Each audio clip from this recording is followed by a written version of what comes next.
Today, I want to start a study on the message of the Gospels, right? And it's something I wanted to do for quite some time, and I want to go into some pretty good depth into the Gospels. And in fact, my plan is to do all four of them, although I don't know that we'll do all of that at once, or else it might take us a year or longer to do that. But I certainly want to do at least one or two, and then we could always do some other topical studies and then come back. And by the way, I might, just to keep things fresh, I might do some topical studies inserted in between these, right? I have a little bit more flexibility with this series as compared to Torah, because Torah, you're kind of following the weekly Torah portion, and if you miss one, you're out of line, out of sync, and it becomes a little bit tougher to keep up with that. But there is no such thing with the Gospels. It's totally at my pace. So if I decide, 3 weeks from now, hey, let's do a topical study on whatever, then we can do that topical study and then continue with the regular series the following week. But I wanted to do one on a series specifically on the Gospels, because although I've touched on elements of the Gospels before, and by the Gospels, obviously, I mean the four evangels, the first four books of the New Testament that specifically talk about the life and ministry of Yahshua the Messiah. And the reason why I want to do that is because it's really the foundation of everything, right? If we understand the centrality of that message as described in the Gospels, we will understand Paul's letters better. We will understand what are called the universal letters better, things like the letter of James and others, Peter's letters. And if we, and also obviously the four Gospels represent the culmination of everything that you see in what we call the Hebrew Scriptures, or more commonly referred to as the Old Testament. What I want to do today is I want to begin with an introduction, and we might get through the whole thing today. We might not. It might be sort of a two-part introduction before we start going deeply into the text. And I also want to mention that with regard to the text, we're not going to take them in order. We're probably going to start with the book of Mark, and I'll explain why in just a little bit. And then we'll take it from there. And by the way, I have done in the past Matthew and Luke. Believe it or not, I did those books completely. But we're talking, wow, maybe over 15 years ago. And there's a lot that I've been able to learn and just better understand since then. So I really want to do those completely over and incorporate what I've learned since then, which makes all the difference in terms of my understanding and interpretation of those texts. And I really want to understand the message of Yahshua in these books. I want to understand who Yahshua is. I want to understand what he said. I want to understand how it all fits with the overall story of Israel and of the world. And we're going to start that with an introduction today. There are two things that I'd like for us to consider when we're thinking about the term Gospels. One is the term itself and what it means. And another thing is the meaning of Gospels as the actual books themselves. So we're going to talk about both of those things, including in this introduction. And I'm hoping that you're going to find this information interesting, that you'll find it engaging, and I'm going to try to keep it as non-technical as possible.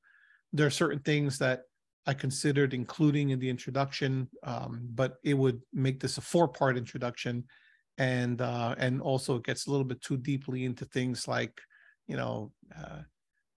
historical criticism and literary criticism and things of that nature. And I don't think I really want to go that deeply into it. For example, the sources of the Gospels, there's something called a Q source, and there's all kinds of things that go along with that.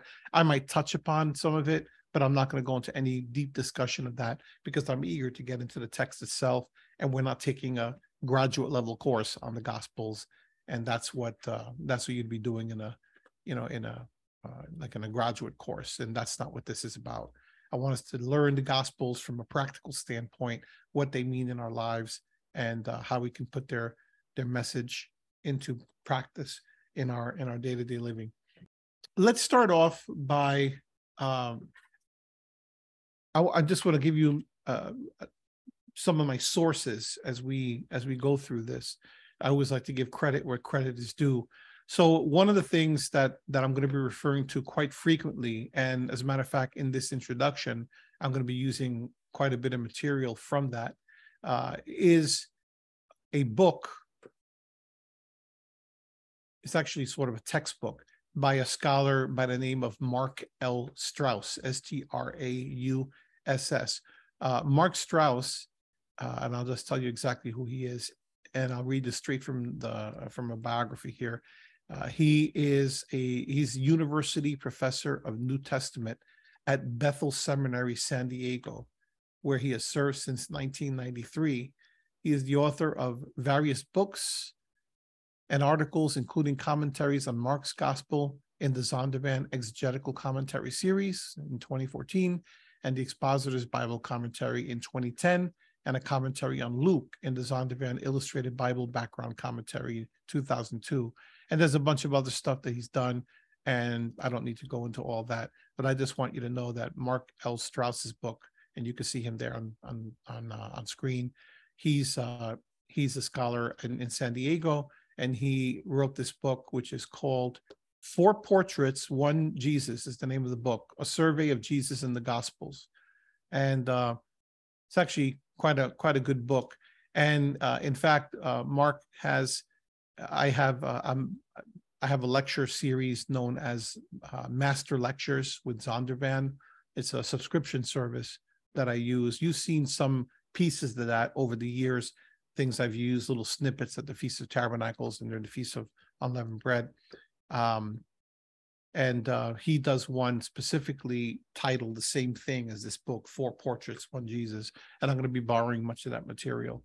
But there are other things as well. Obviously, N.T. Wright's, anything by N.T. Wright is fair game. So I'll be incorporating some of the things that he has taught.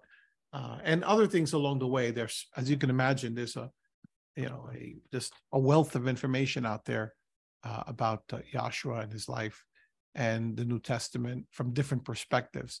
So I'm going to be borrowing a lot of that material, and of course, many, many things that I've learned over the years, both when I was studying in what I'll consider, my form of seminary with Obadiah School of the Bible and other things that I've learned over the years. So. Okay, so with that in mind, let's talk about the gospel message and the gospels as books. So let's start out talking a little bit about the gospel books: Matthew, Mark, Luke, and John. And by the way, let me just say this too: as we go through this, I realize that some of this is going to be a little bit more academic, right? Especially initially with the introduction, but I think it's necessary for you to have that background so that you can have a context, right? You can have relevancy to better understand these books and where they're coming from. Today I'm going to talk more about the books themselves, and then we'll talk in the near future, Yahweh willing, about the historical setting, right? Like the Jewish setting of the book, the Gentile setting, and what all those things mean in terms of the background, the big picture.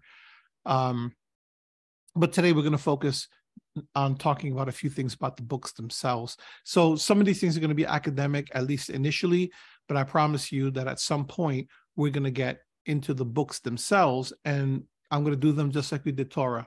We're going to go verse by verse, line by line, and we're going to go through the entire book, right? That's how I truly believe Bible study should be done, is to actually study the Bible, right? I can give you just a bunch of thematic studies and just topical studies, and I do plenty of topical studies that I've done in the past, and I'll continue to do those. But when I really want to do in-depth Bible study, I want to actually take you through the Bible, right? There's no substitute for that.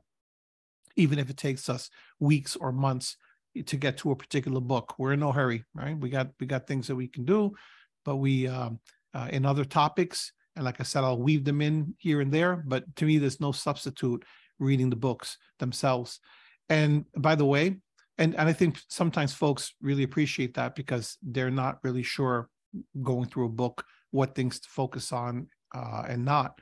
And I think that us going through it together will be beneficial and will help us to read the Bible better and interpret the Bible better, because we'll be interpreting it in its context, which is looking at the book as a whole and comparing it to other scriptures. But you can't even compare it to other scriptures properly until you understand the book, any given book as a whole, and the reason it was written, the context it was written in, the people to whom it was written, and other considerations that are going to become important. So I think that getting all this background information, it's going to help you so that when we get to the actual books themselves, you're going to be prepared with some really solid, I think, background information that's going to help you to understand those things. And therefore, you're going to be able to apply those lessons directly to your life and make your life better for it. Okay. Matthew, Mark, and Luke, and John, one of the things you want to understand from the get-go is that there are different audiences to whom these books were written, right? And there are specific messages that these books are meant to convey. So when you look at the four Gospels, the first thing I want you to notice is that Matthew, Mark, and Luke, which is the order in which they appear in the New Testament, those three together are referred to as the Synoptic Gospels, the Synoptic Gospels, the word Synoptic, the Synoptic Gospels. So why synoptic? Well, the Greek word, it's composed of two pieces, right? Syn, syn, which has the meaning of putting something together. It's kind of the same thing as when we look at the word synthesis, right? When you're doing a synthesis, you're putting a bunch of disparate things together. And then you also have optic, right? So what do you think of when you think of optic? Think of something with the eyes, right? You go to an optometrist, you go to, an optician, and you talk about the optics of a particular program or whatever. Well, optic has to do with vision, right? So you put those two pieces together, synoptic, together, eyes, right? Or something visual. So what it means is seeing together, right? So the idea of the three synoptic gospels is that these three, you see them together. Why? Because they're very similar in how they present things. So if you look, and we all know this, right? Because we've all been reading the Gospels essentially, most of the people here, I think all our lives. Matthew, Mark, and Luke, when you look at them, they look very, very similar, right? Some of them have more deeper accounts than others about certain things, but for the most part, they all have very similar language. That's because they all see together, right? You can look at all three of them and they look very similar to one another. So they're called the synoptic gospels. So whenever you hear that term, that's what you're referring to those three gospels, Matthew, Mark, and Luke. And you're going to find that, in fact, although we won't go deeply into this, most scholars who study languages and who study the historicity of the books and the different structure of the books and the Greek and everything else, they are agreed that the prototype for all three synoptics is more than likely the book of Mark, right? Mark was written first.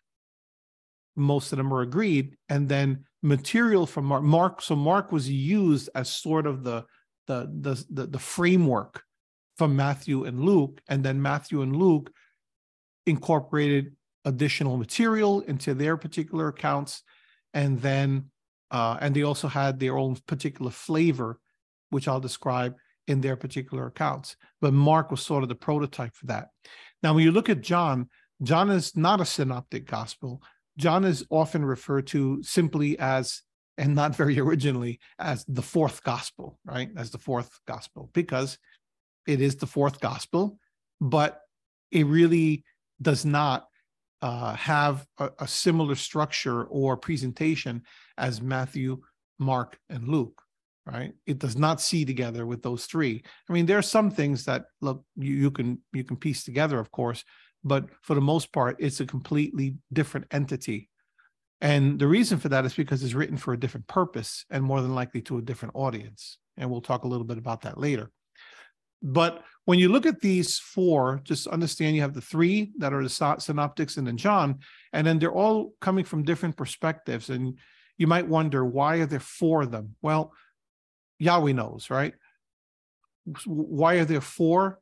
There are four because Yahweh wanted us to have different, and this is just what we're surmising, right? We don't know for sure unless we ask Yahweh himself, right? But it appears that what Yahweh wanted was to have four different witnesses to four different audiences or four different themes that are, thematic things that are going out there to diverse audiences that all work together for the same purpose, that is to glorify Yahweh and to bring his message of salvation to the world, right? But they come from different perspectives, and I believe that in the same way that Yahweh indicated in his word that he wants at least two witnesses to establish a matter, well, here he gave us four witnesses, right?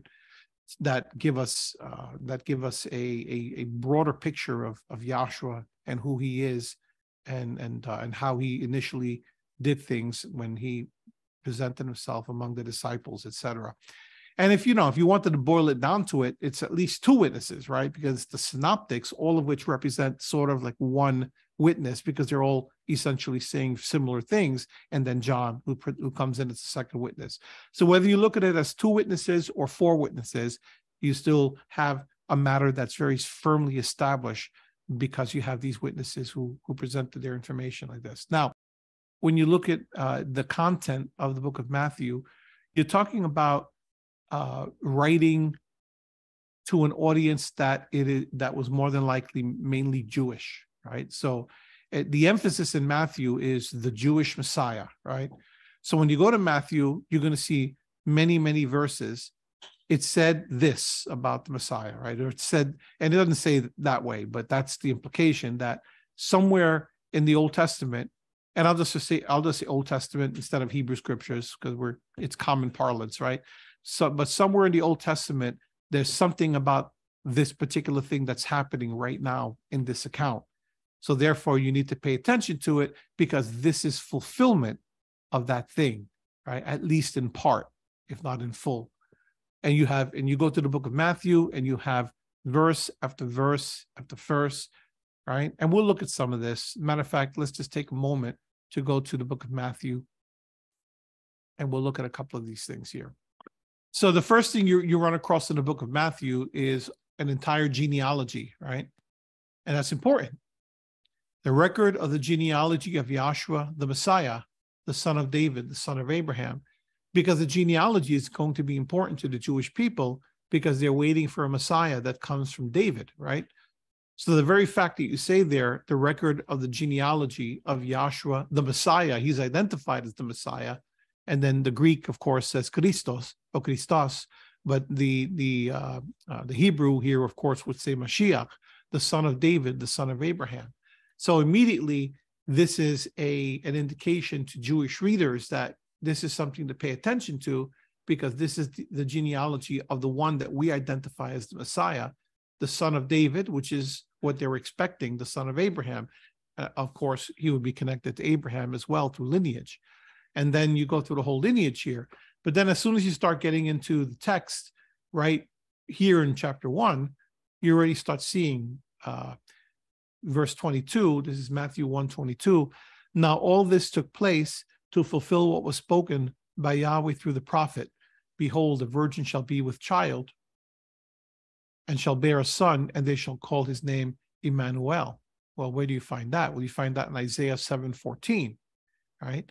And then if you go a little bit further down, it says in Matthew 2, verse 5, they said to him, the chief scribes, the chief priests and the scribes answering Herod about where the Messiah was to be born, they said to him, in Bethlehem of Judea, for this is what is written by the prophet, and you, Bethlehem, Ephrathah, well, it says, and you, Bethlehem, land of Judah, are by no means least among the leaders of Judah, right? Well, where does that come from? Well, that comes from Micah 5:2, right?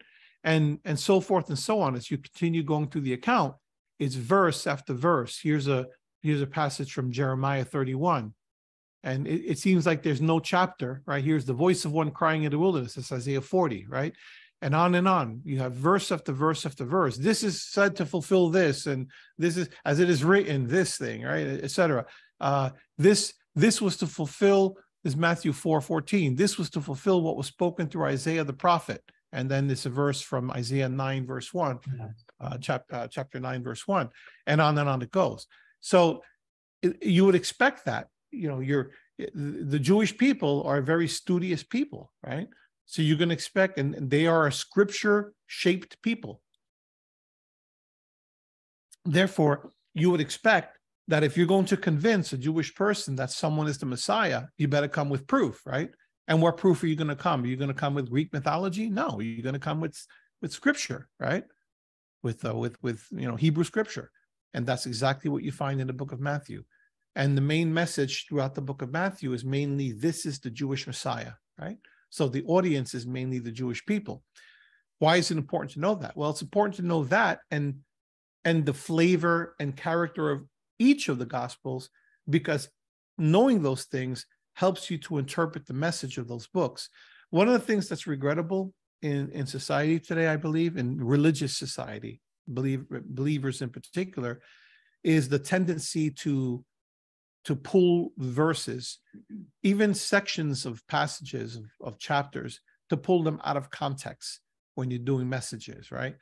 So you'll see, people will cherry pick a verse here and a verse there and a verse there. And, I'm not saying that to be critical. I do that too, right? This verse, this verse, this verse. Although the people who do that more skillfully do it for one unifying message throughout, right? But the problem when you just cherry pick verses and just pick, little sections of scripture, again, is that you lose context of the overarching message. And I'll talk a little bit later about how I believe you can effectively read scripture and the Gospels in particular. But it's important to go through entire swaths of text in a book to be able to ensure that you don't take something out of context or miss the main point. So it's important to understand the themes so that you can, and what the books are intended mainly to touch upon, so that you can make better decisions as to what the message of the book is for you as you read it. Because you never want to take a message from a book that was never intended to be there in the first place, right? To know that that Matthew is written to the Jewish people, for example, helps you to understand, for example, when you see something like the kingdom of heaven, right? The term, the kingdom of heaven. Well, people see the kingdom of heaven, and what is the assumption? The assumption of the kingdom of heaven is that we're talking about heaven, right? That's where the kingdom is. That whenever we die, we're going to go to heaven, and therefore that's what Matthew is referring to when he talks about the kingdom of heaven. The only problem with that is that it's not even a shred of truth. We're not at all talking about heaven as being the destination for us when we die. So it creates a distorted message. So what is that about, kingdom of heaven? Well, the kingdom of heaven is referring to the source of that kingdom, not to the destination of that kingdom. And so the kingdom proceeds from heaven. The heaven is the one, it's the ownership of that kingdom. The kingdom is of heaven, right? It might be more accurate to say the kingdom that proceeds from heaven, the kingdom from the one who is in heaven, right? And it's interesting because right in the what we call the Master's Prayer, or in the common vernacular, the Lord's Prayer, right? What does it start out? It talks about, it says, your kingdom come on earth as it is in heaven. So right in the same book, Matthew 6, so only 6 chapters into the book of Matthew, and we're told, your kingdom come, your will be done where? On earth, as it is in heaven, right? So it can't be that the kingdom is in heaven, right? Because it's telling you here, your kingdom come, you will be done where? On earth, as it is in heaven, right? On earth, as it is in heaven. So the idea is that whatever's being done in heaven right now, we want to see that same thing being done on earth. what does this have to do with anything, right? The kingdom of heaven is a Jewish idea, right? It's the idea of the messianic kingdom, right? And so it's a term of art, right? A term of art is a very specific meaning of a term, and it's a Jewish term of art at that.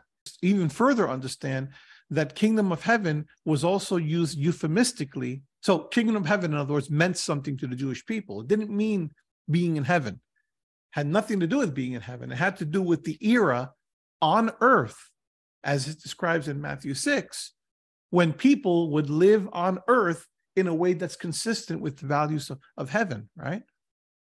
But furthermore, it also is a euphemism that was used at some point in Jewish history before the Messiah actually came on the scene.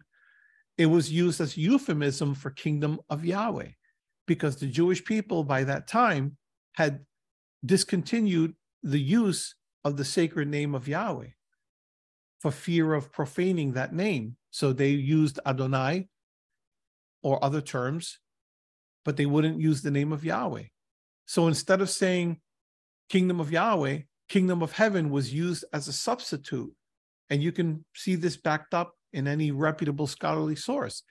So my point with all that is to say, you don't really understand that fully unless you understand that Matthew was written to a Jewish audience, right?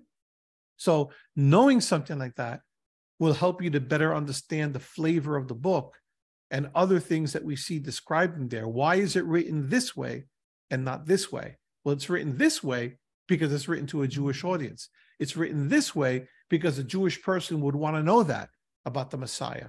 And that would point to something and say, that's what the Messiah is supposed to do, right? Where do you find the account of John and asking, is he the Messiah, or should we be waiting for someone else? Guess what? Right here in Matthew, right? You find that over in Matthew 11. Are you the expected one? Verse 3. Or shall we look for someone else? And what is Yahshua's answer? Go and see. Yahshua answered and said to them, go and report to John what you see and hear. And then he starts quoting from places like Isaiah 35, right? The blind receive sight, the lame walk, etc. Why? Because a Jewish person hearing that would understand that this is talking about the Messiah, right? If you go looking for this passage anywhere else, you're not going to find it. In one of the other Gospels, you're not going to find this passage. As far as I know, I'll double check it just to make sure. I'm looking at several sources to confirm that, so I don't stick my foot in my mouth. No, that's not true. Okay. So you also find it over in Luke 7. So let me go look at that. This is why it's important to always check, right? And to look. Okay, so you find the account also in Luke 7, verse 22. Actually, before that, are you the expected one, beginning with verse 19? Or do we look for someone else? Okay. And it talks about, go and report to John what you have heard and seen, the blind receive sight, the lame walk, etc. Okay. You would expect probably to see this in Luke as well because of the broadness of the message.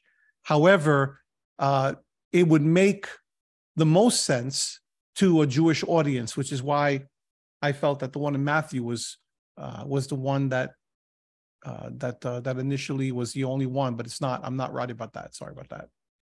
There are other passages you're going to find in Matthew that are going to emphasize the Old Testament scriptures, which is my point, right?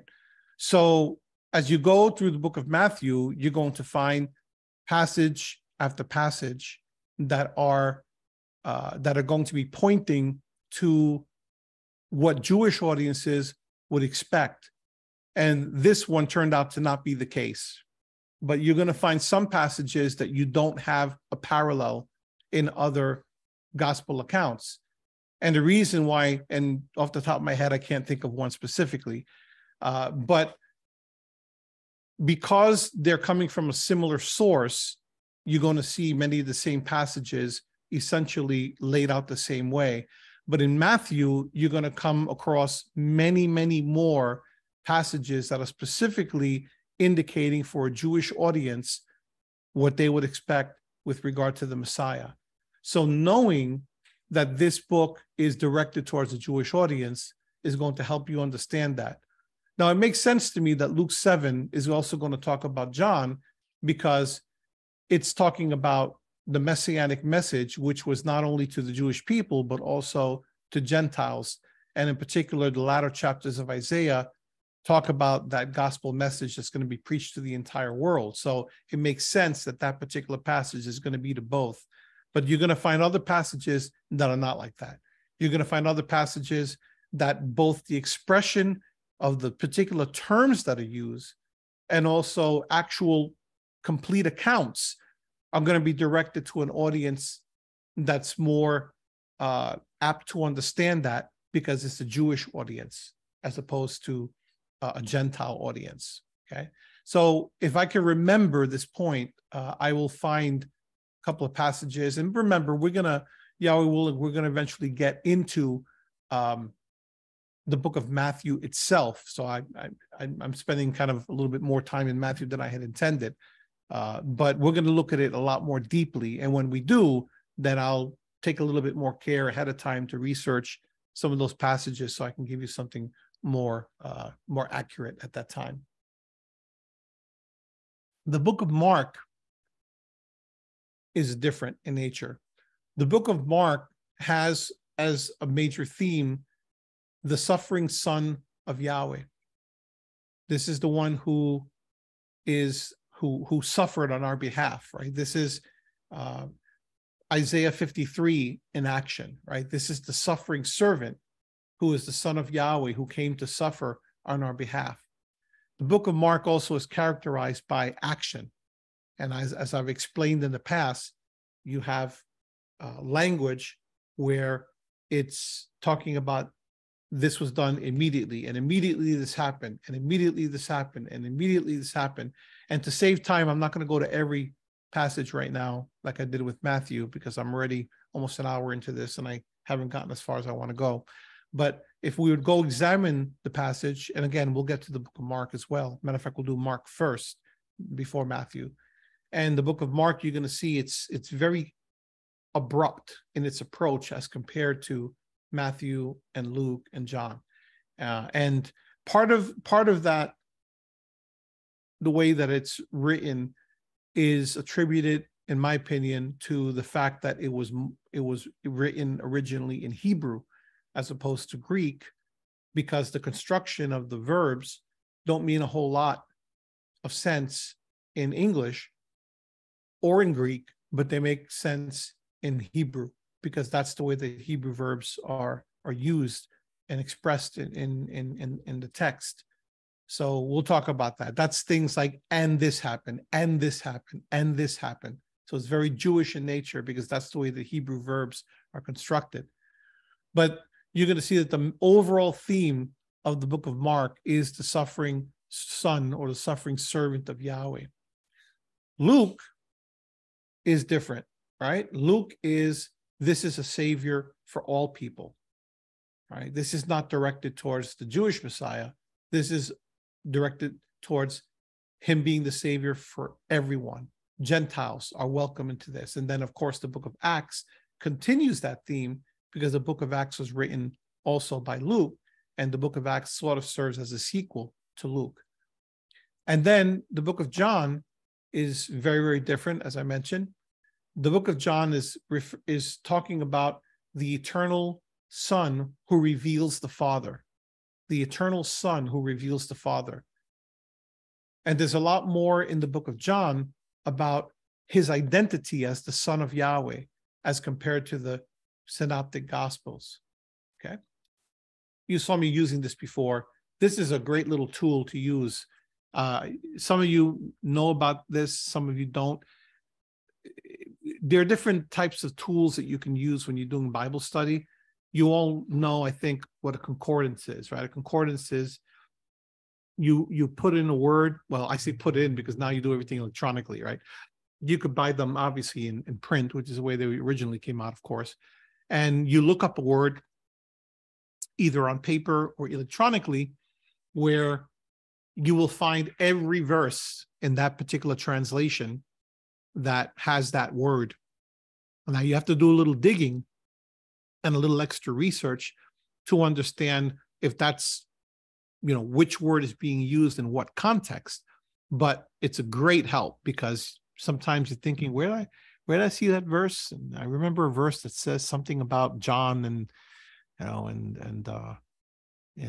Isaiah and whatever, and you don't know where it is. And all of a sudden you go and you look up a word that's sort of characteristic of that, and then there's the verse, and I know it was somewhere around Matthew 10, 11, whatever, and then you look it up and there it is in Matthew 11. It's a great tool, concordance. You got to be careful with concordances, because you might not find the verse you might remember a passage in a certain translation and it's worded differently in another translation. So you might be looking for the word, I don't know, you might be looking for the word faith, and somewhere in the particular translation that you're looking at, it might use the word trust or something like that, right? So you might have to find a concordance that matches with the translation that you usually use. But usually you could find a way to get around that and find other words in the verse, and you can get that. So concordance is really helpful. And lexicons do the same thing, but using the original languages. But these things are beautiful. This is called a harmony of the Gospels. And there are other types of harmonies out there. I've seen a harmony, for example, of the two books of Kings and Samuel and some other stuff. Wherever you have multiple, like 1 and 2, different passages that are side by side, you can see that sometimes. But a harmony of the Gospels is really good, because what it does is it shows you the various passages from the different Gospels literally side by side, right? So here I'm looking at Matthew 9, 18 to 26, right beside Mark 5, 21 to 43, Luke 8, 40 to 56, and so on. And it shows you, and you could see that here in Matthew, there's only a little bit written here, but then the comparable story in Luke looks like this, and Mark looks like this, and the comparable story in Luke looks like this, and it gives you the actual full text of that. So when I was looking for the passage on Matthew 11, I looked for Matthew 11 to see, is there a parallel passage? And boom, there it was in Luke, right? So very useful tool, just in passing. So let's talk a little bit about genre. And genre has to do with the particular category of a work, right? So is it history? Is it poetry? Is it a grocery list, right? What's the genre of a particular thing? So when you look at the Gospels, they all have 3 different elements to their genre, right? So they're all generally speaking narrative, right? So you all know what narrative is. If you think of a narrator who's telling a story, right? That's kind of the idea. That's just sort of prose, and it's describing something either historically or dramatically or otherwise. So they're all narrative. They're not poetry, right? So when you're reading the book of Mark or Luke, any of them, you're not reading something that's poetic in nature. You might have little elements of poetry in them, a verse or two or whatever, but that's not, generally speaking, what it is. It's straight narrative, right? It's not like reading the book of Isaiah and you're going to have entire sections that are poetry, right? Because that's the way the book is intended to be read. It's some narrative and some poetry. So it's narrative, but in addition, it's a particular type of narrative, right? It's giving history, right? It's historical narrative, but it's not historical narrative just in the sense of, well, this is just all the facts and the dates and like the history that we sometimes are accustomed to with American history or world history or what have you. It's selective history, right? It's selective history to emphasize particular points. And that's important to understand. And you wonder, why am I taking all this time? Because again, you need to have context with all of this, because sometimes people look at something and they'll say, it's like using, here's an example of why it's so important to understand genre. It's like some people will look at something and say, well, this doesn't match with science. Well, it's not supposed to match with science. It's not a science textbook, right? So if you're looking at Genesis 1, where it talks about the creation of the earth, it's not meant to be a science textbook. Of course, it's not going to match with science. That's not its purpose, right? It's a doctrinal treatise, right? It's historical narrative with poetry mixed in as well, right? So it's not meant to be science. So the Gospels are not meant to be history in the sense that you would pick up an American history textbook, right? It's meant to be, but it is historical. It's telling you about actual events that happen. Now, of course, there are going to be people who are going to dispute that. And they're going to say, well, these people never existed, or it never really happened that way. And this was just biased people making stuff up, right? And I'm not going to go into all those kinds of arguments because I don't fall into those camps. I don't believe those things. But I look at what I believe reliable scholars have looked at. Smart people have told me certain things, and I have a tendency to believe them, right? And we could debate about, whether you agree with specific sections or not. But generally speaking, we're talking about historical narrative that emphasizes, admittedly, that has a bias, right? I'm not going to deny that there's a bias there. These are not unbiased news reports, right? These sections of scripture are meant to emphasize religious truths. They're meant to emphasize doctrinal themes that they want to bring out, theological themes. I'm not crazy about the word theology for a number of reasons, but the word is an accurate word: theology, doctrine, right? You might call this historical narrative that emphasizes doctrinal themes or theological themes, okay? So that's what the genre is. And it was written, all without exception, all four of these were written in the first century Common Era. So first century meaning before 100 Common Era, right? So when I say Common Era, I mean what people say when they say AD. I'm not a fan of AD because it means Anno Domini, which is tied to the word, the word Dominus, which is, has certain pagan overtones. AD, right? I don't get too bent out of shape with any of these things anymore. You want to say AD, go ahead. BC, AD, BC, I forget the exact, I guess people say before Christ, but I don't think that's the actual expression. And then AD, Anno Domini, in the year of our Lord, right? But folks who want to use an alternative will say BCE and CE. BCE, before Common Era. In other words, any date before the Messiah, before Yahshua. And it's always think that whether you're a believer, it doesn't matter. Our time, right, is based upon a central figure in history, and that's the Messiah, right? They call him Christ, but the entire world history, whether you believe or not, right, is based upon the centrality of Yahshua and his life and death, right? That's significant. Just a quick aside. There's no other time scheme that I know of on a universal basis by which we divide time. It's based upon that, which indicates the importance of Messiah in world history, right? Now, of course, I'm sure people have their own private ways of looking at that they have their own schemes. But when we're talking about a universal scheme, it's BC, AD, BCE, CE. Okay. So anyway, all of these are done before 100 Common Era. So somewhere between 0 and 100, Yahshua presumably would have been born around 1, 2, 3, around there. Scholars talk differently about that. Is it a precise thing? No, it's not. You're going to hear different opinions.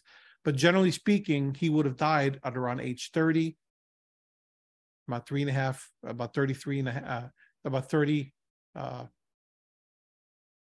not 30, about 33, about 33 and a half, right? Because he would have started his ministry around age 30, and then he would have been preaching for around 3.5 years. So he would have died around 33 Common Era or so. And then anything between 33 and 100 is still considered to be first century Common Era, because that's the first century, the first 100 years, right? That's important to know, not only because it pinpoints the accuracy of when these documents were written, but also it helps us understand why certain other accounts are not accepted. And we'll talk about those in a little bit, because there are other supposed gospels out there, and you hear about these things all the time, right? These so-called lost gospels. Well, they're not lost at all. They're not lost gospels. The correct term, the correct adjective for those is not lost, but rejected. They're rejected gospels. Okay, but we'll talk about those in a minute. But the gospels are all first century Common Era, and it's kind of interesting that they were written, all of them without exception, within about 30 years of Yahshua's death and resurrection.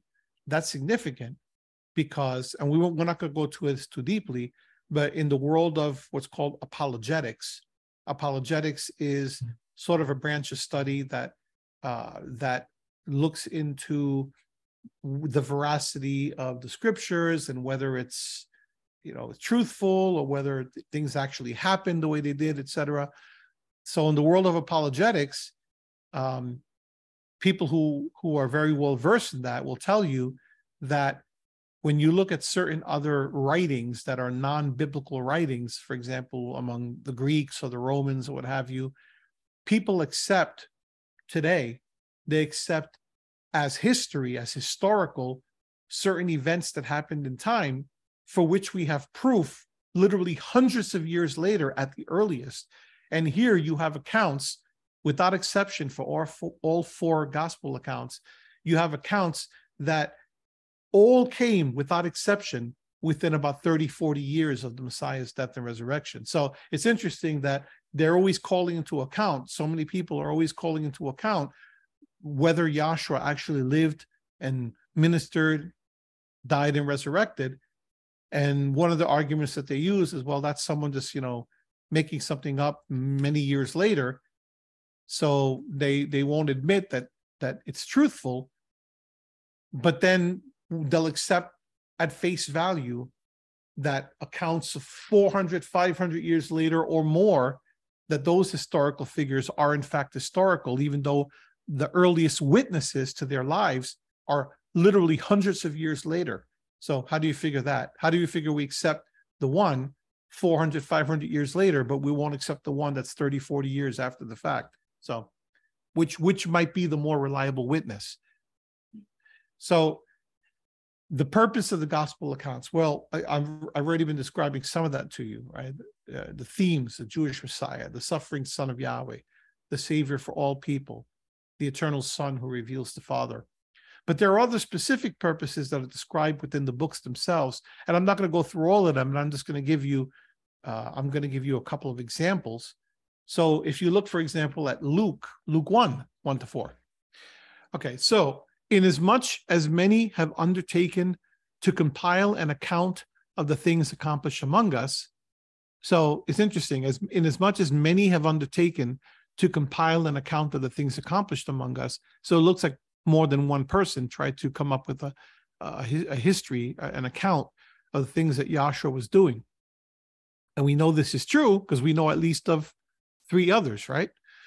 So, we can count Mark among them. We can count Matthew among them, just as they were handed down to us by those who from the beginning were eyewitnesses and servants of the word. So he's indicating that they were eyewitnesses. It seemed fitting for me as well, me, Luke, having investigated everything carefully from the beginning, to write it out for you in consecutive order, most excellent Theophilus, so that you may know the exact truth about the things you have been taught. So he's indicating the precise reason for which he wrote this, right? He wanted to have an accurate history that was written out in consecutive order. We could debate about whether it's a biased history or whatever, right? That's fine. We can have that debate. But the point is that the theme of this is that he wanted to write an accurate eyewitness history for this most excellent Theophilus. Who is Theophilus? Well, as I've indicated in the past, Theophilus may or may not be an actual person, right? It could be an official. Most excellent seems to be a title that is, like some kind of a honorific like the honorable Theophilus, that kind of thing, right? Or it could just be a nice fancy way of referring to the reader who may be any believer. Why do I say that? Because the name Theophilus is very curious. As I said, I'm not a fan of the word theos, because theos is the Greek word for God. I don't believe that the Almighty was referred to by the disciples as theos. I believe he was referred to as Elohim in the Hebrew, right? But the idea is that theos represents the term Elohim, and philos is the same word that we use in the term Philadelphia, which means one who has a love of, right? Or something dealing with love. The word Philadelphia means love of brothers, or love of brotherhood, right? That's why we call Philadelphia the city of brotherly love. Philos, philosophia, philosophy. Sophia, knowledge, right? Wisdom. Philosophia, love of wisdom, right? Theophilus, love of Elohim, lover of Elohim. So who is a lover of Elohim? Any believer, right? So it's possible that this most excellent Theophilus is just a way of describing the believer. Why would Luke do that? Well, maybe he's doing it because he has to be careful to whom he writes, right? Remember, they're writing at a time where they're experiencing persecution, ongoing, continuing persecution, and he might want to be careful about specific individuals that he is identifying. So Theophilus may be just a generic term for any believer, for a servant of Yahweh, someone who loves Yahweh, right? But whoever it was, whether it was an actual person named Theophilus, and by the way, the book of Acts is written to the same quote unquote person, whoever it was, the recipient was someone who obviously Luke wanted to impart an accurate account to. And then you have something like the book of John, which is the second example I'll share with you. So I'm looking at the very end of John, actually, in John 20, beginning with verse 30, where John says, "Therefore, many other signs Yahshua also performed in the presence of the disciples, which are not written in this book, but these have been written, these signs have been written, so that," and this is the purpose, right? "So that you may believe that Yahshua is the Messiah, the Son of Elohim, and that believing you may have life in his name." So he wrote all these different signs, these different, what you might call signposts that are described in the book of John. And I'll say more about that, Yahweh willing, when we get to the book of John. All these different signposts are in here so that people may believe, right? So that they may have, without a shadow of a doubt, believe that Yahshua is the Messiah, the Son of Elohim. And furthermore, the ultimate purpose is that believing that people would have life in accepting Yahshua, right? That they would have life in his name. So the writers themselves indicated something about the purpose. So they're all historical narrative, right? And they're all told as story, right? These are stories. These are in account form.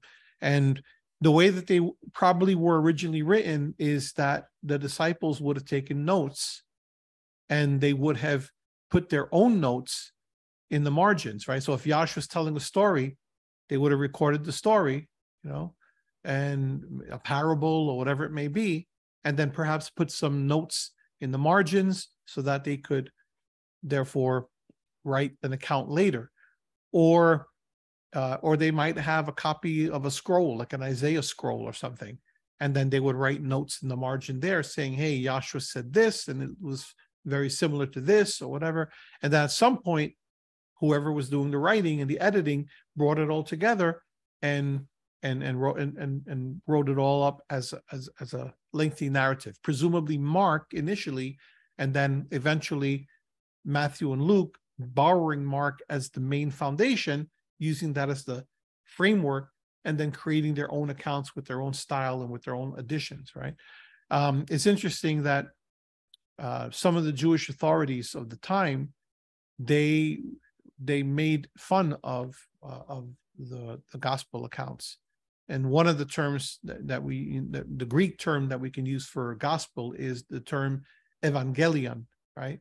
You know the term evangel. Well, the term evangelion means good news, right? So it's the good news, the evangelion.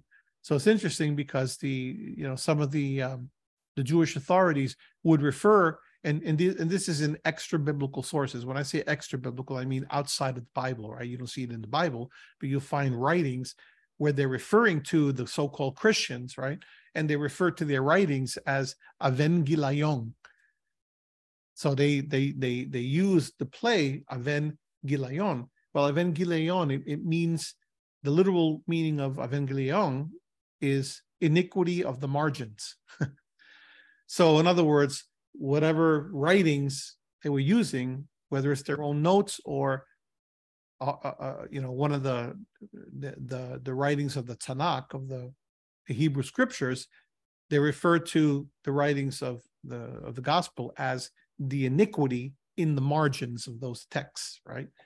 So it was just a disparaging way of referring to the evangelion. So historical narrative. So they would have put these accounts together, and then John had something separate altogether. And we could talk more about that when we actually do the book of John. And notice, by the way, that John was selective in what he wrote, right? He said that there are many things and he's using hyperbole, right? And he's saying that, if I had tried to write everything down, I didn't read. Did I read that verse? No. So John, let me go back. Let me go to the text so you can actually see it. So John 21:25, it says, and there are also many other things which Yahshua did, which if they were written in detail, I suppose that even the world itself would not contain the books that would be written, right? So obviously speaking in hyperbole, he's saying there were so many things that I could have included. There was just no way to include everything in here, right? So I just picked selective things so that you could have a good understanding, and so that these are the things that would be the signposts that would help you to believe, yes? So the way to read these books is to immerse yourself, because it is history told a story. You want to immerse yourself in these settings and see the whole picture, right? You want to see the entire narrative in their context rather than isolating particular sections or verses. So I already told you about the synoptics. They're very similar to each other. And in fact, the synoptics have common material and similar language. 90% of Mark's gospel material is found in Matthew and Luke. By comparison, only 10% of John's material is in Matthew and Luke. So remember, I said that there are some similarities, but it's very, very little. So it's only 10% of John's material that you see reflected in Matthew and Luke, but you see 90% of Matthew reflected. It's not going to be written exactly the same way, of course, because they're different eyewitnesses, right? But it's going to be very similar. But John is something altogether different. Another thing that might help to follow these books a little bit differently is the geographical direction, right? What do I mean by geographical direction? Well, remember, these are historical narrative telling story, right? It's action. And we know this from reading the Gospels, that there's an action, that there's a beginning and an end in these. They begin differently and they end differently, right? So Matthew begins with a genealogy, and then it goes straight into the birth of Yahshua, and it picks up from there. So by the time you get to around chapter 4, you already see Yahshua grown up, and you're now into the action of his ministry, right? Mark is a little bit different, right? Mark doesn't have a genealogy. Mark starts out immediately with the action, right? And then Luke is different. Luke also starts out with a genealogy, but it's a different type of genealogy, which we won't go into at the moment. But then it also goes into a birth story, an origin story of Yahshua, but it's quite different.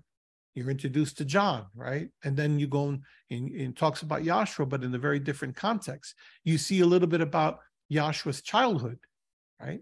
As a boy. And then you almost immediately go into the present, so to speak. And now he's an adult and doing his ministry. They're all different. Book of John, altogether different, right? John altogether different. It's chapter 1 is where it talks about in the beginning was the Word, and the Word was immediately we're talking about the character of Yahshua. It's very, very different, right? But the synoptics emphasize the Galilean setting, right? The setting in Galilee of the first half of Yahshua's ministry. And then it kind of jumps from Galilee to Judea and the south towards the very end, right? So most of it is concentrated initially in Galilee, and then there's motion towards Judea as he makes his way towards Jerusalem. John has considerable movement between Galilee and Judea, back and forth, for various reasons. So they're different in quality based on geographical direction. Time-wise, John shows a ministry of about 2.5 to 3.5 years when you look and you put all those pieces together. So you see him doing something, and then there's another time period, and when you put all that together, you can make out about 2.5 to 3.5 years of ministry, whereas interestingly enough, the synoptics can be pretty much squeezed into 1 year of his ministry, right? It's kind of like if you ever seen the movie of The Passion of Messiah, right? Mel Gibson did. That's all literally about the Passion, right?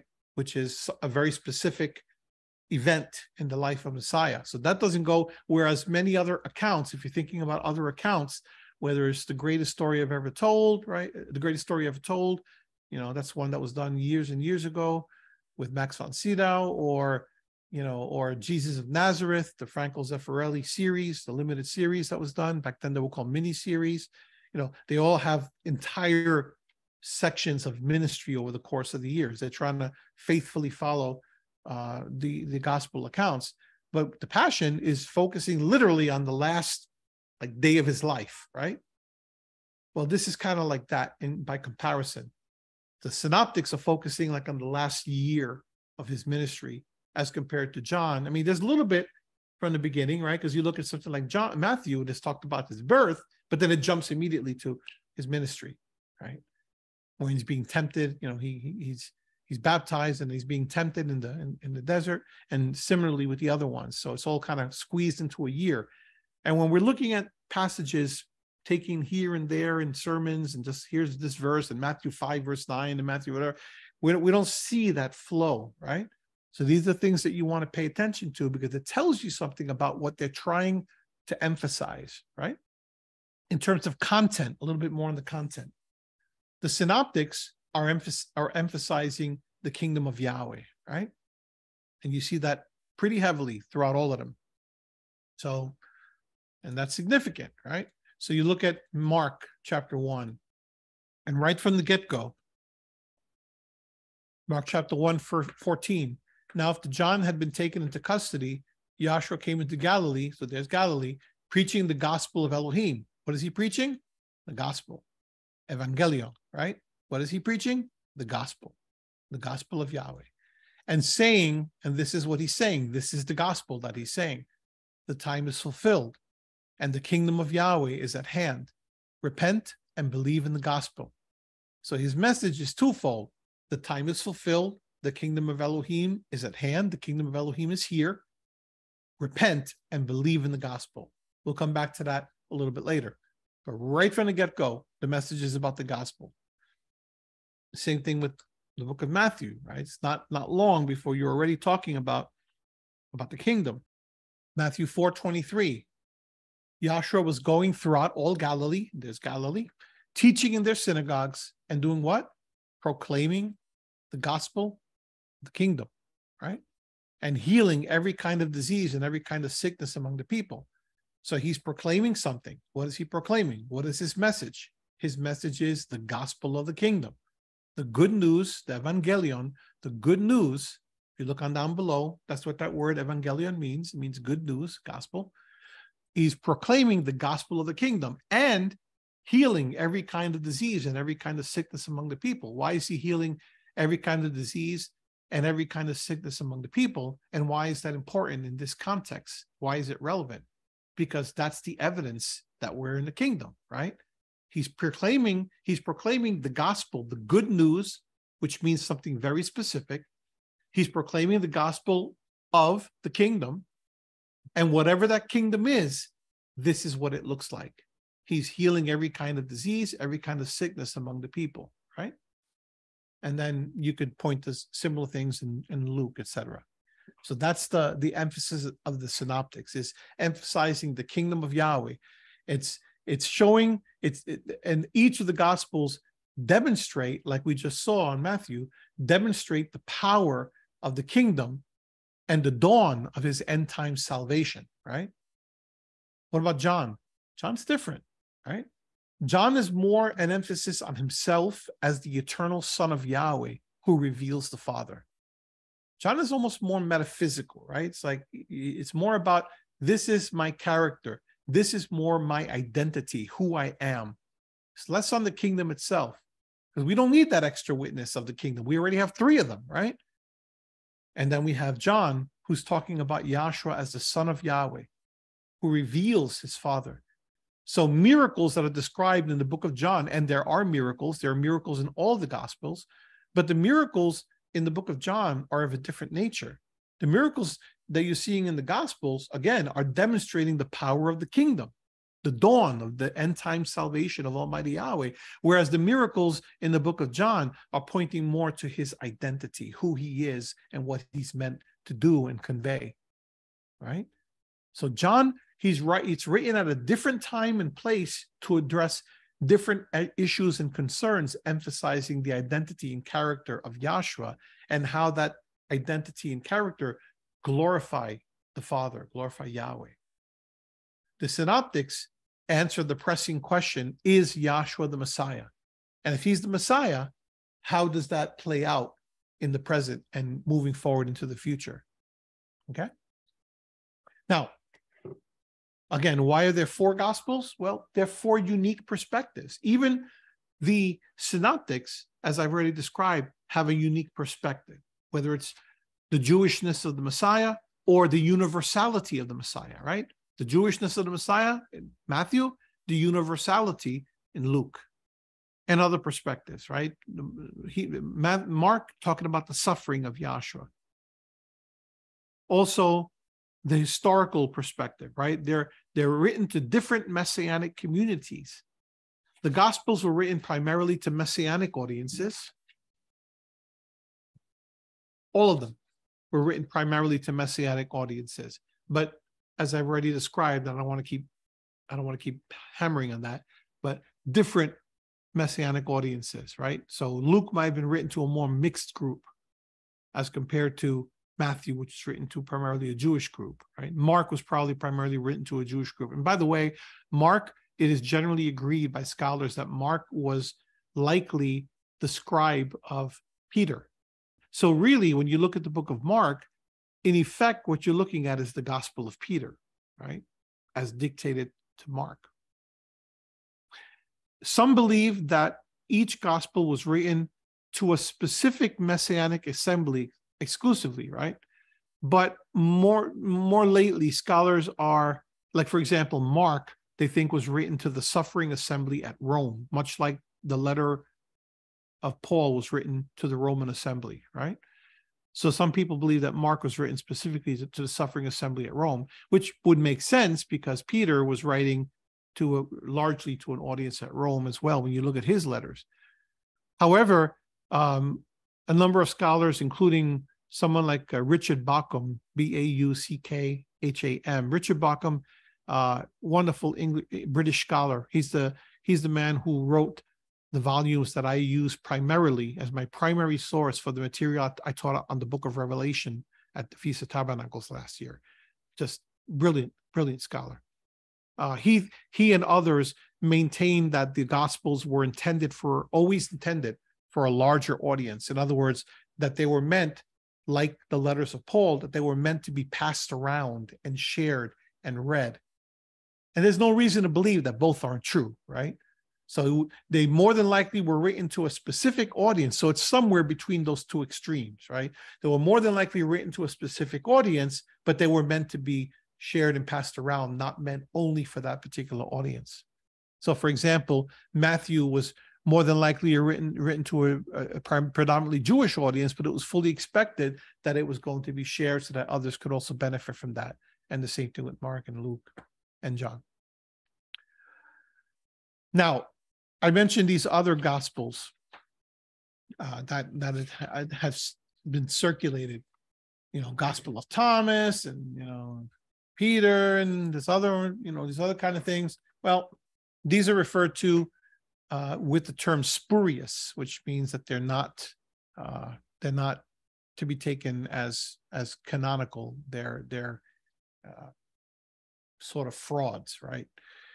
These are spurious apocryphal gospels. The term apocrypha is used for many of these writings, not just about the gospels, but any of these writings that are extra biblical books. For example, when you think of apocrypha, you think of something like the Wisdom of Sirach, or the Bellum the Dragon, and the Ecclesiasticus, not Ecclesiastes, but Ecclesiasticus, and the Book of Enoch, and a whole host of other things. The books of Maccabees, First and Second Maccabees, and many, many others. There are many apocryphal books that you'll actually see them packaged with Bibles, as in certain traditions, certain religious traditions, Christian traditions. They'll actually have the books together. Like I have a New Revised Standard Version, NRSV, that has the Apocrypha included, or you'll find Catholic Bibles that have the Apocrypha included, because some traditions will include them as part of their writings. They're not considered necessarily canonical, but they're considered as having value.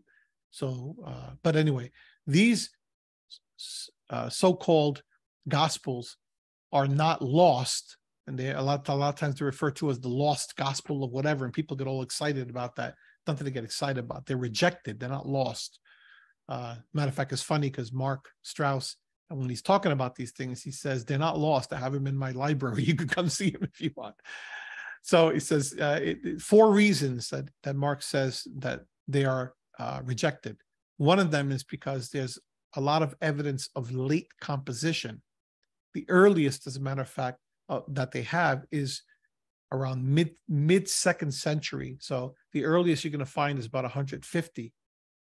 All 4 canonicals. The word canonical means the writings that are officially in the canon of Scripture, right? And people use that term even in the present day. If you're talking about Star Wars, right? You talk about a story that's within the canon, the official canon, because you have other writers that write stuff that are outside the canon, and they're taken less seriously. They may be interesting stories, but they look at them as non-official, right? Because they don't follow the accepted among fans, the main storylines, right? They're like fan fiction, right? They're outside, so they're not considered canonical. Similar idea here, right? So the 4 canonical gospels are written in the 1st century, and these are all much after in many cases, but at the earliest mid 2nd century. That's one reason. But they're also pseudepigraphic authorship. That word pseudo, pseudopigraphic, pseudepigraphic authorship. So when you parse that word, right, a lot of times you can get a clue to the word by breaking it into its pieces. So the Greek pseudo, which we know as false, right? And you talk about a pseudo chef, right? It's not a real chef. All right. I probably could think of a better example of that, but that's all that comes to mind, right? Pseudo whatever.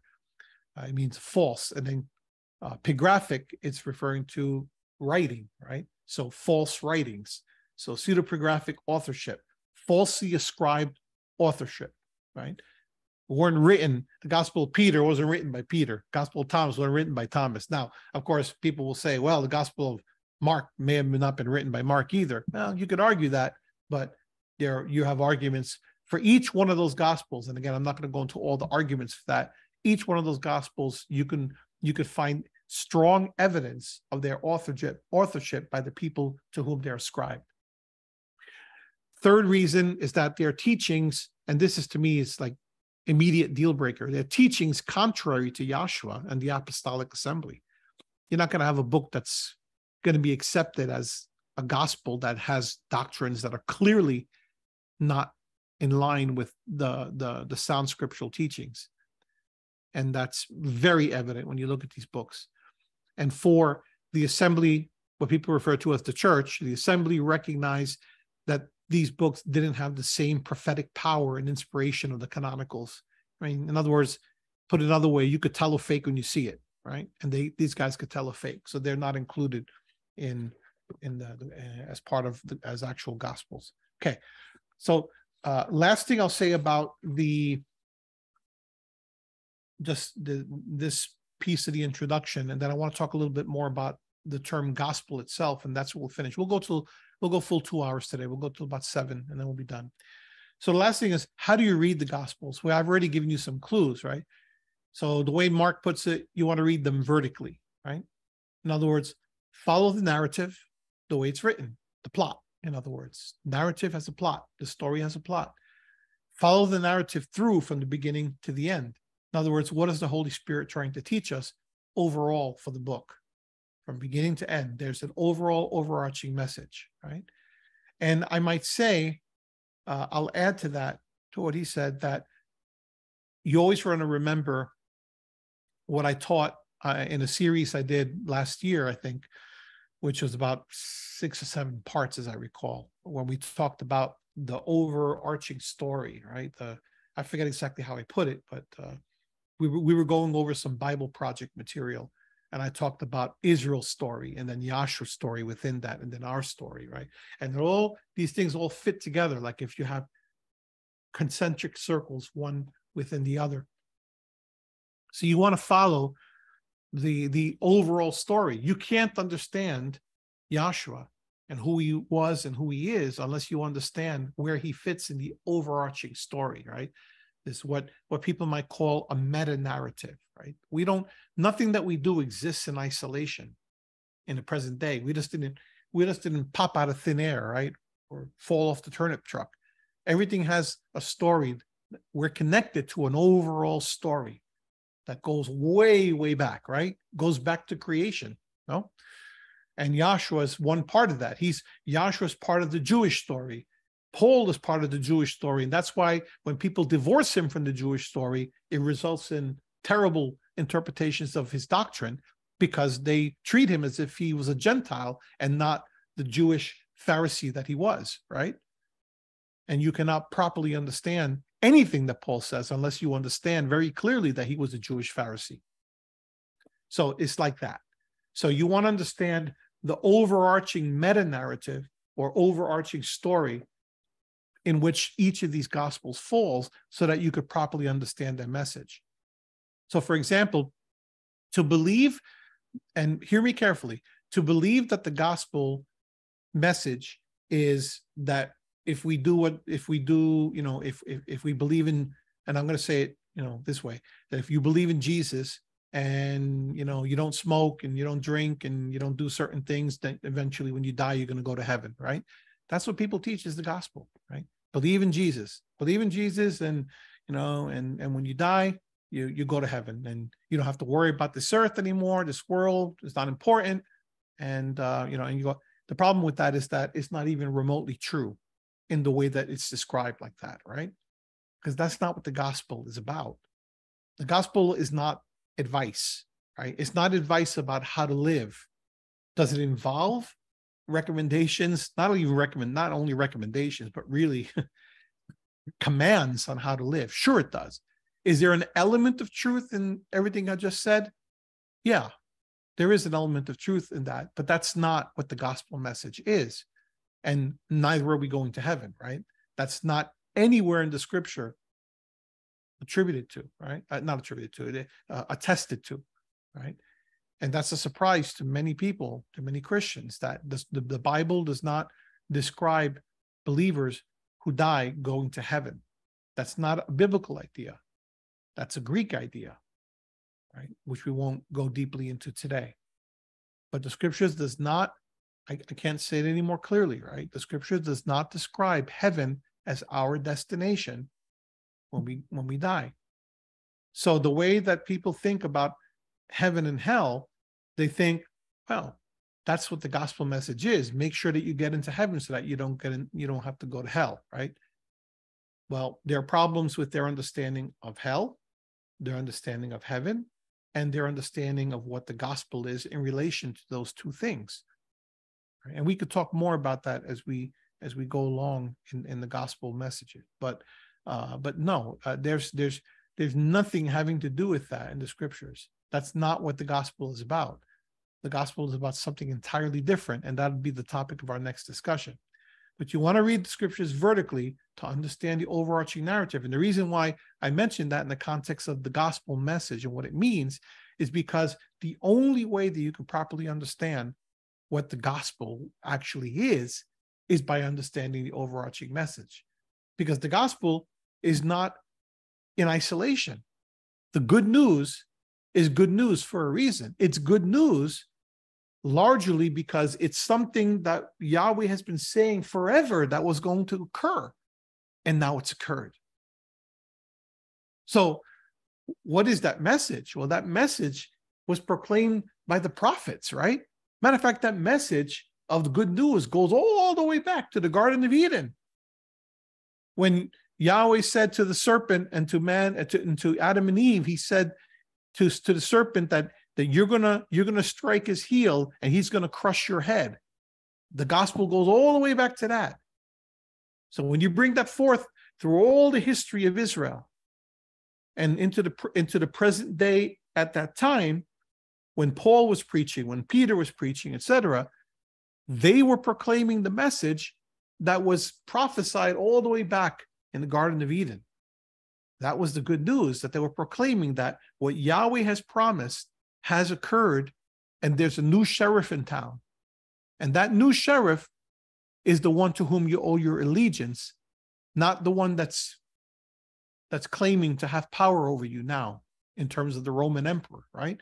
And that carries forward into the present day, which is why I say that although we wind up, because this is our reality in which we live, although we wind up getting excited about world leaders in power and the kind of things that they can do and the kind of powers that they have over our lives, and local officials, municipal officials, state officials, national officials, yeah, we get excited about those things because we're living in this reality, and the things that they do in fact affect our lives. But here is the reality, my friends. None of those people ultimately have power over us. None of those people actually have power over us. And that is the good news.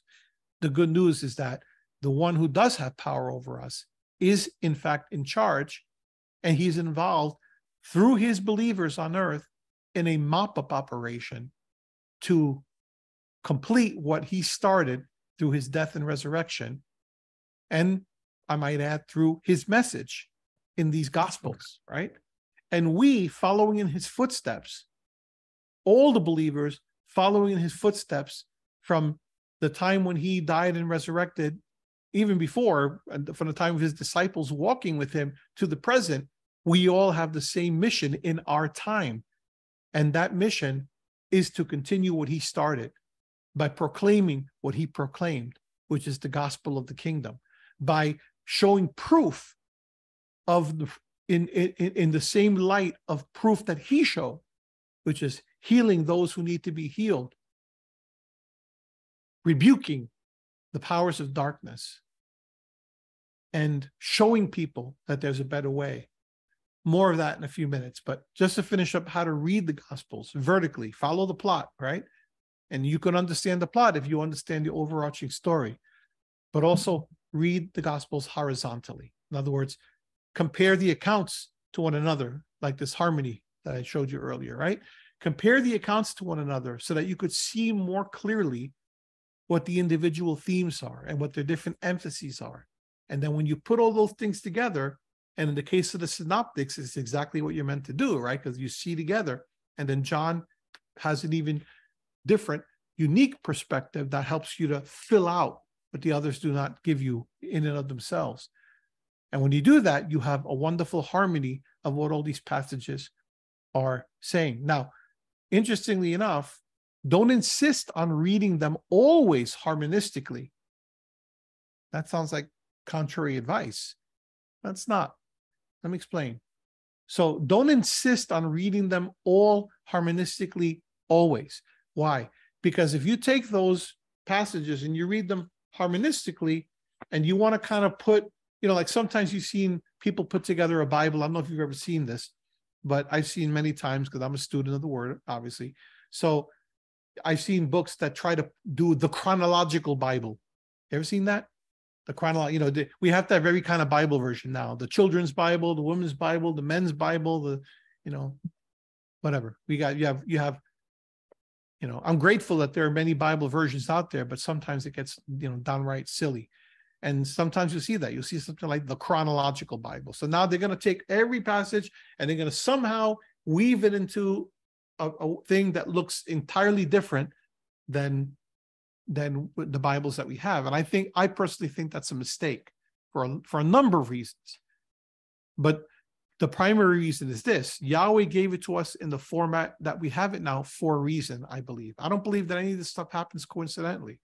And I think that the reason it appears the way it does is because Yahweh means for us to do a couple of different things. And I'm giving you a very simplistic, overarching reason, but it's like this. He wants us to search so that we don't become lazy and have it all in front of us. That's a personal opinion of mine.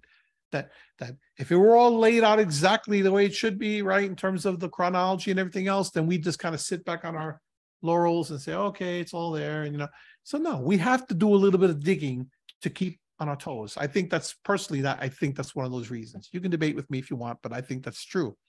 But another reason I think is because there are certain themes and ideas that you cannot really understand unless you read them in the context in which they were written. And sometimes that's going to take something out of order. So when you look at Mark, for example, and this all comes from Mark Strauss, right? You look at Mark, there is one saying in the book of Mark, and this I can verify from the cross, where he says, "My Elohim, why have you forsaken me?" I'm not saying, hear what I'm not saying. I'm not saying that doesn't appear in the other gospels. It absolutely appears in the other gospels. What I'm saying is that it's the only expression from the cross that you see from Yahshua in the book of Mark. And there's a reason for that, right? He's trying to show the main theme of the suffering Son of Yahweh. And it's by emphasizing the one verse in there where he's proclaiming the essence of his suffering, if you will, it's meant to have that kind of an impact on us, right? But if you try to do the chronological Mark and you start inserting what Matthew said and what Luke said and other verses in there that he said, right, and it is finished and everything, if you do all that, it lessens the impact of what Mark was trying to say. So read them in their entirety in the way in which they were intended to be read, because that's the way Yahweh gave them to us for a reason, to emphasize certain things for a reason. Another example with the book of Mark that I'm throwing in, that Mark Strauss didn't throw in, is, I already said it, is that the emphasis on action in the book of Mark, and this, and then this happened, and then this happened, and then this happened. Mark's emphasis is to keep you moving in the story, forward, forward, forward, right? Whereas something else may be, and this is kind of going on, and then this is, and then here's a parable, and then this is good, right? But Mark is like, the action is moving forward, right? For whatever reason. We haven't gotten to all that, but eventually we'll get to that. So read harmonistically always, except when you want to find the general context of what's going on, in which case you don't want to miss what the specific writer said. So listen to each gospel writer's individual stories in the context in which they were written, right? Now, you want to harmonize when you're analyzing historical stories, right? When you want to find out, okay, what are all the different things that happen in this particular situation? Because they each have different accounts. So you'll want to go in and compare them side by side. And if you're trying to figure something out for apologetic reasons, right? And whenever I say apologetic, please never think that we're apologizing for the word. That's not the context of the Greek word apology here. The term apology has to do with discourse that explains the veracity of something, right? And I should look up an actual definition for you on that. So so you can understand that better. So apologetic has to do with of the nature of a formal defense or justification of something, such as a theory of religious doctrine. So it's a formal defense of religion, so to speak. I'm not even sure I even like that definition, because defense means something like you're trying to prove something, you're trying to defend yourself, but that's more along the lines of what it is. But anyway, when you're when you're comparing something to analyze a historical story and find out all the history behind it, and for apologetic reasons, yes, then harmonizing is great. But always keep in mind the context is important based on what they were trying to tell you. Okay. The remaining things I want to mention today, and I can continue this discussion next week. I'll start it today, but I'm not going to go beyond 7. So we have about 15 minutes. Is I want to go back to, so this is all the Gospels as the actual written Gospels, right? And there's more to say, but that's enough for now. But I want to talk about the term gospel itself and elaborate just a little bit more. So the term gospel, the Greek evangelion or euangelion, is good news or true news, good news. So the idea behind the term good news or gospel, it goes all the way back to Isaiah 52, right? That's kind of a primary scripture. And you can also correspond Isaiah 40 with that. But Isaiah 52 is the big one, right? So let's go there. And specifically verses 7 to 10, Isaiah 52, 7 to 10.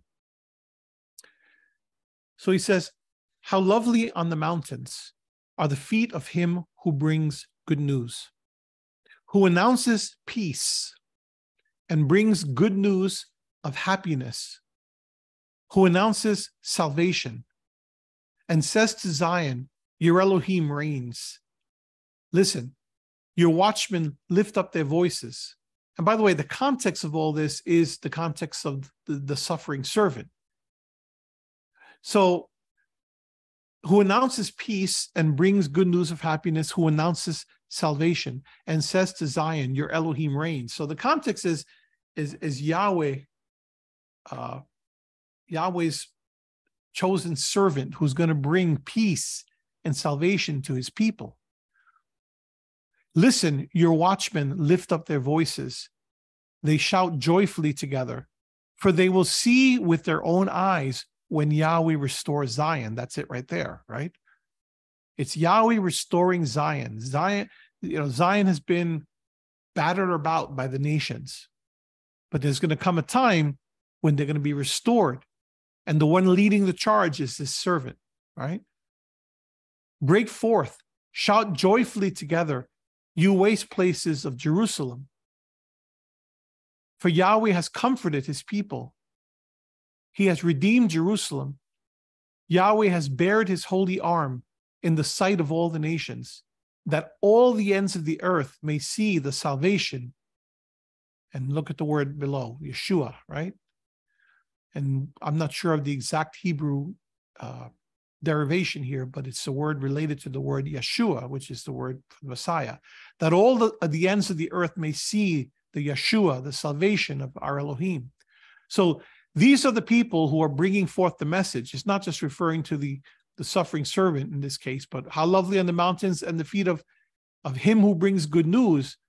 That could be you and me as well, as part of that, as his disciples are the ones who bring the good news, who announce peace and bring good news of happiness, who announce salvation and say to Zion, your Elohim reigns. This is how the Apostle Paul recognized himself. He recognized himself as having a royal commission to bring forth the good news, right? So if you look at someplace like Galatians chapter 1, Paul says, Paul, an apostle. Well, the very word apostle means something. What is apostle? The word apostle is directly related to good news, because the apostle is an emissary. There are several words you could use for apostle. I mean, one of the words, not exactly, but it's like an ambassador, but maybe better is a commissioner, right? One who is commissioned and commissions others to move the message of salvation about. Paul, an apostle, not sent from men, nor through the agency of man, but through Yahshua Messiah and Elohim the Father, who raised him from the dead, and all the brethren who are with me, to the assemblies of Galatia. And he talks more about giving glory to Yahweh. And he says in verse 6, I am amazed that you are so quickly deserting him who called you by the grace of Messiah for a different gospel, whatever that is, which is really not another, because there is only one gospel. But apparently there were some people who were bringing a different gospel. Only there are some who are disturbing you and want to distort the gospel, who want to distort the good news of Messiah. And then he pronounces a curse upon anyone who tries to preach a gospel contrary to what they're preaching. What's that all about? I won't go too deeply into this, but the gospel message is that salvation through is that the kingdom of Yahweh, right, which is the salvation of Yahweh, that kingdom is available to all people. It's universal to all of humanity. And the distortion of the gospel was that it only belongs to some and not to others. And the whole book of Galatians is a repudiation of that distortion of the gospel, that only certain people, because of their lineage, particularly their religious lineage, have access to the kingdom of Yahweh. And Paul is saying absolutely not. And if anyone preaches that, they're preaching totally contrary to the word, because this is a message that's available to everyone, right? But let me go back to basics. And there are many, many passages we can go and look up the word gospel in the book of Romans, book of Galatians, plenty of places, Corinthians, it's everywhere, right? But the idea of the gospel is the idea, it goes back to in reality, it goes all the way back, even as far as you see in Isaiah, right? And I'm sure even before that, right? But the idea is that of a herald. That's why I say it doesn't originate with Isaiah even. Who knows for how long heralds have been used to herald news. But the idea is you're heralding or proclaiming news. But the reason why that term gospel figures so prominently in the New Testament, so it's nothing new, but the reason why it figures so prominently in the New Testament, and particularly in the writings of Paul and the gospel writers, is because it had taken a particular meaning with the Roman emperors, and particularly beginning with Augustus, who was the son of Julius Caesar, who had been assassinated. And in the midst of civil war with Julius, between the people who killed Caesar and the ones who supported them, Cassius, Brutus, right? If you follow Shakespeare, and if not the historical record, the ones who killed Caesar and the ones who supported them, as compared to Mark Antony, who was against them. And Mark Antony was married to Cleopatra, right? And I'm not a historian, so I don't remember all the particulars. I think he was married to Cleopatra. And if he wasn't married, he was at least together with her. But anyway, the point is that Antony was against the people who were against Caesar. And for a time, Antony he collaborated with Augustus, who was the son of Caesar, to defeat the enemies of Caesar, of Julius Caesar. And of course, as things go, once that took place, right, because the enemy of my enemy is my friend, so they had this collaboration. But after that collaboration, then they began to war against each other, right? Antony against Octavian or Augustus. And at some point, Augustus won the battle against Antony and Cleopatra, in something called the Battle of Actium. And Antony and Cleopatra went off into exile, and then they committed suicide. Octavian is finishing up whatever elements of civil war. I don't know how long that lasted, 13 years, 17 years. I don't remember how long it was. But the point is that they had no internet in the ancient world, right? Today, you pop on the internet, news travels pretty quickly, life goes on, you take care of things, and boom, boom, boom. Well, in the ancient world, not so fast, right? So you have these battles going on as a result of the civil war throughout the ancient world, but you have heralds in regions, locations throughout the Roman Empire who are essentially saying to the people, Octavian has won. Battles are over, the war is over. Augustus is now unquestioned, unparalleled emperor, right? He is Caesar, period, right? So what does that mean? It means that an event has happened. Caesar won, Augustus won. He is Caesar officially. and you're being notified that there's a new sheriff in town, right? That's Augustus. And if you've had any support for anyone other than Augustus, you need to leave Dodge, right? Because it's not going to go well for you. And if you've been supporting Caesar, life is going to be great for you because, hey, the guy you backed is in charge. But the word is getting out slowly throughout the Roman Empire. So there are even skirmishes going on, right? The fighting hasn't stopped because not everyone has gotten the word yet. It takes time for word to travel. So there's still what I always refer to as mopping up operations, right? You're mopping up the mess in different parts of the world because news travels slowly and he can't be everywhere at once, right? But the bottom line is that the event has already occurred. Augustus has won. So the herald, the proclamation is that there is good news, right? At least for those who have supported him, it's good news. Your man has won.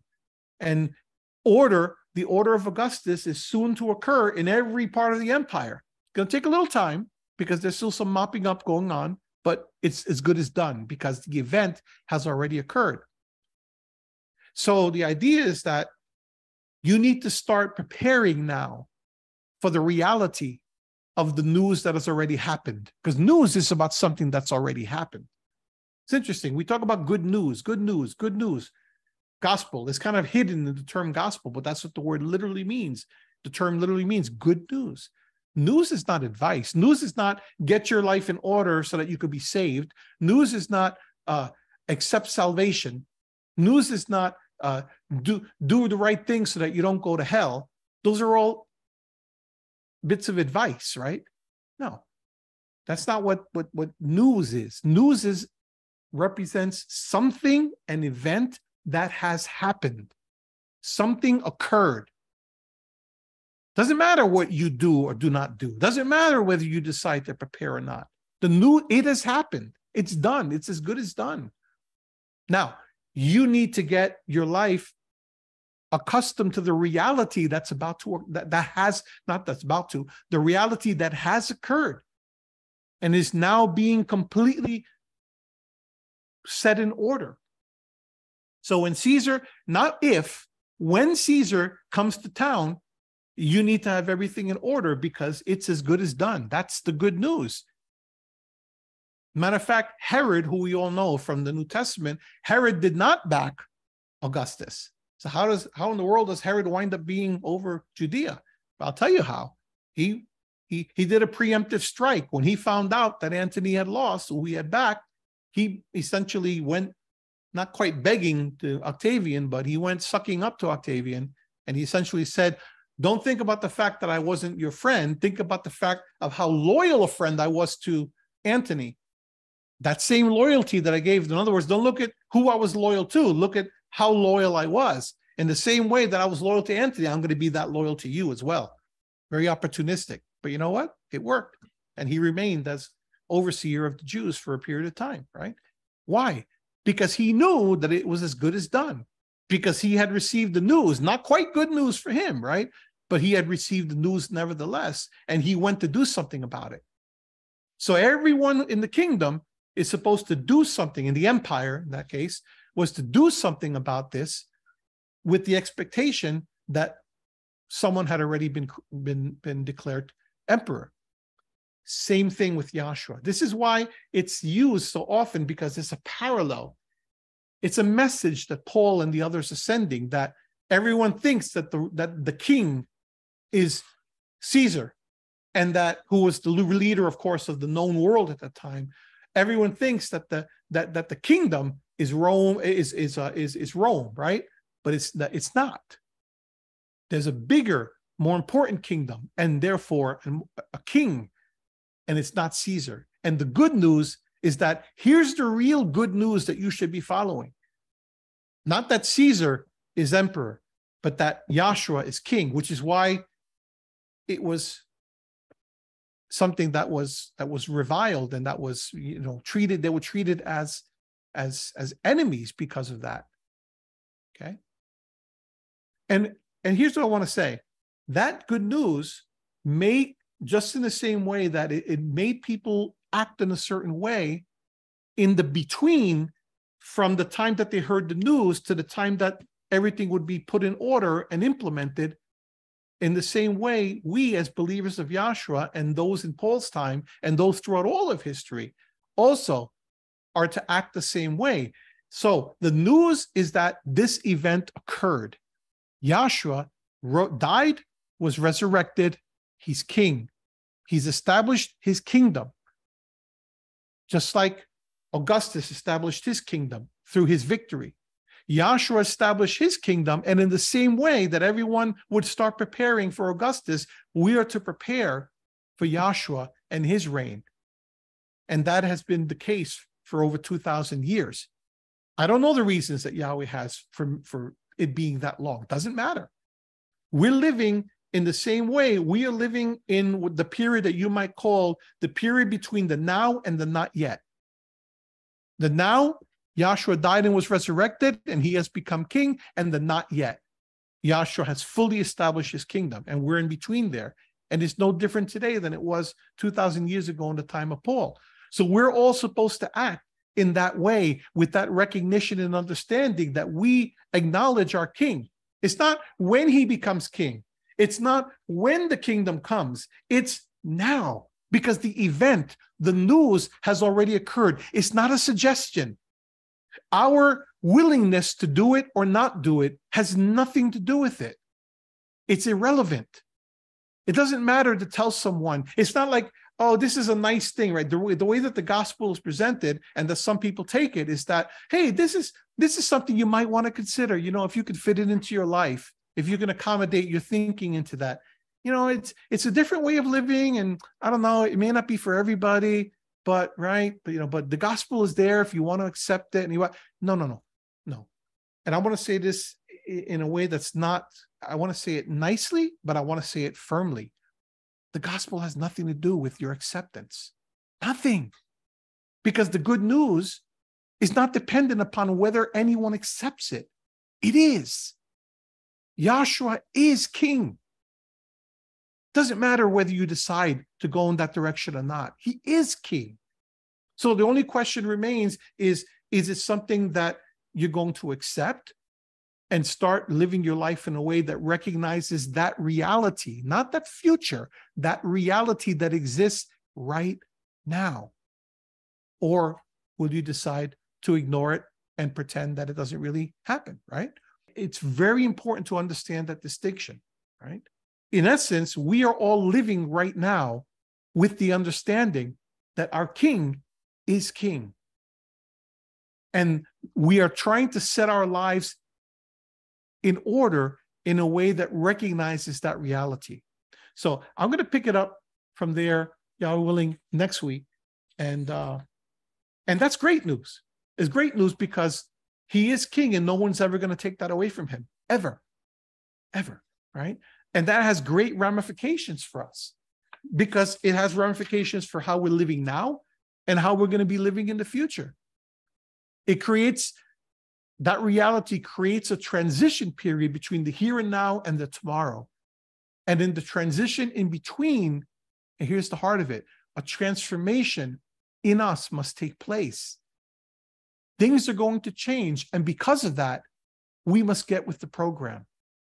Things are going to change, whether we want to accept it or not. Things are going to change. And Paul going out there and talking to people, and us in our present day going out there talking to people, is essentially saying to people, hey, there's great news. There is a benevolent king who has your best interests at heart and who loves you and who wants good things for you, who wants to give you an inheritance of a world that is beautiful, who wants to give you a world where you don't have to be afraid. Even though you see all these things happening around you, that's the mop-up. That's the in-between. And although that's important to recognize that, because we're not going to close our eyes to reality, right? Although that's important to recognize that, it's important also, equally important to remember and to understand that that's not ultimately what is in store for us. And in between, while we're waiting for that, it's not like we sit around with our eyes closed, hear no evil, see no evil, okay, and then we're just waiting, right? No. In between, We are taking actions that demonstrate the characteristics of that kingdom. Just like Yahshua didn't come and just sit and twiddle his thumbs and say, here, okay, I'm here at the kingdom, and right? And in the meantime, look at everyone suffering and just kind of, well, you keep doing your thing, and I'm sorry about that. I'm sorry that you're suffering, but whatever. No, he took action. He led by example. And that's what we're supposed to do. We're supposed to take action also, to lead by example, to show people this is what the kingdom looks like. This is what it looks like. It looks like people taking care of the poor. It looks like people taking care of the sick. It looks like people speaking against evil. It looks like people overcoming the powers of darkness through their actions and through their words, right? And that manifests in different kinds of ways. But anyway, I'm going to have to save that for next time because I'm already a little bit over. And I said I wouldn't go more. Okay? All right. So anyway, thank you so much. I know this is a lot to sit through, and I appreciate you doing it patiently. May Yahweh bless you, and Yahweh willing, we will continue this next week.